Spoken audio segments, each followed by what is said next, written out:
Ecco, Assessore, quali sono le novità che ci dà per il suo lavoro? Lei è reduce da un viaggio di lavoro a Bruxelles, ecco, che novità arrivano in particolare per il settore della pesca, un settore particolarmente importante, oggi parte il POFEAMP 2000, la nuova edizione insomma.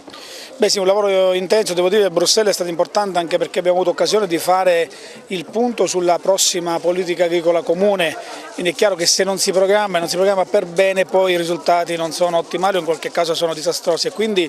a Bruxelles ho avuto modo di ribadire come sia importante che la nuova PAC guardi molto di più agli investimenti, allo sviluppo. Quando noi pubblichiamo un bando riceviamo, nonostante una crisi agricola che è strutturale, che è pluridecennale, riceviamo migliaia di domande di insediamento di giovani o di contributi e spesso non riusciamo a far fronte a tutte le domande, anzi difficilmente riusciamo a far fronte a tutte le domande. Allora ho avuto modo di ribadire a Bruxelles, appunto nella sede comunitaria, come sia importante che questa PAC guardi meno probabilmente a quello che è stato fino ad oggi sussidi,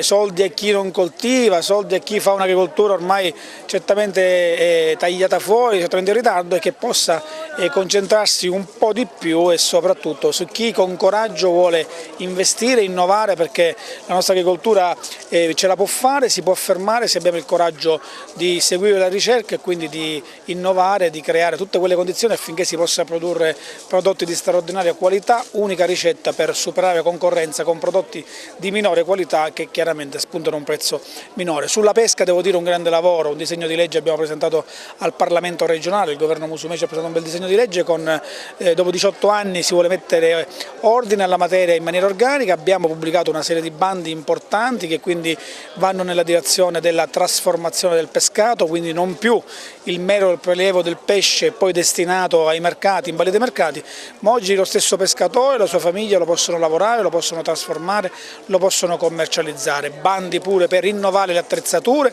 da pesca e renderle più selettive e più compatibili con l'ambiente, e poi una scommessa importante, fare il pescatore non solo sentinella del mare ma colui il quale si occupa anche di ripulirlo, perché il pescatore è il primo a cui sta a cuore la qualità dell'acqua, la qualità del mare, e quindi abbiamo un bando che consentirà di pagare al pescatore i rifiuti che vengono tirati fuori dal mare. Quindi un progetto molto ambizioso, siamo probabilmente in questo senso a fare i primi al mondo a volerci cimentare, stiamo riscuotendo interesse, stiamo riscoprendo voglia di organizzarsi nei territori e quindi devo dire che c'è particolare ottimismo, la categoria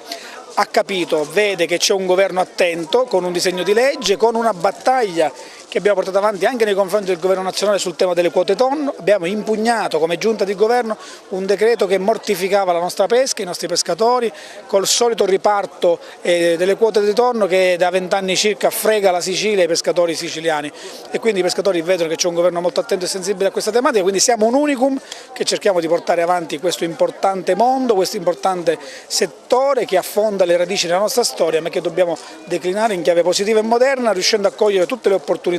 che si possono cogliere, compresa quella ad esempio dei nuovi mercati ittici che stiamo avviando con mercati moderni. Ne abbiamo finanziato di recente uno a Siracusa per oltre 3 milioni di euro, mercati moderni dove non soltanto si fa l'asta del pesce, ma dove questo pesce viene lavorato, viene consumato, viene offerto ai residenti ma soprattutto ai turisti, e quindi un programma, ritengo di dire, ambizioso ma concreto allo stesso tempo.